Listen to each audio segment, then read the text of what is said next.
টিআরপিতে হাড্ডাহাড্ডি লড়াই দুই প্রতিদ্বন্দ্বী চ্যানেলের মধ্যে। স্টার জলসা এবং জি বাংলার প্রতিটা সিরিয়ালই রেটিং চার্টে একে অপরকে টেক্কা দিচ্ছে। জি বাংলার অন্যতম জনপ্রিয় ধারাবাহিক পরিণীতা প্রথম থেকেই টিআরপিতে 1 নম্বরে ছিল। মাঝে কিছুদিন নম্বর কমে গেলেও এখন আবার রেটিং চার্টে ঊর্ধ্বমুখী। আগের সপ্তাহেও দ্বিতীয় স্থান দখল করে জলসার আজকের নায়ক পরশুরামের ঘাড়ে নিঃশ্বাস ফেলছে।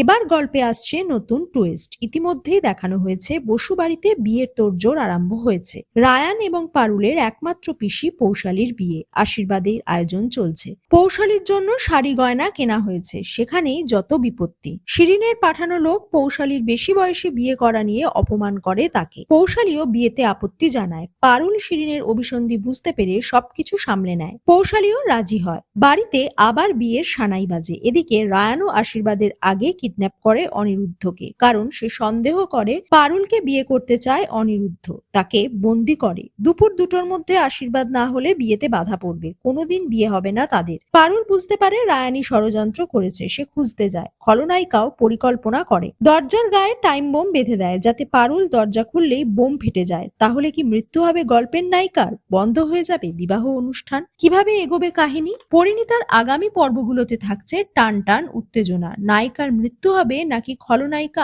আবার জেলে যাবে তা জানতে হলে চোখ রাখতে হবে পরিণীতার আগামী পর্বগুলোতে।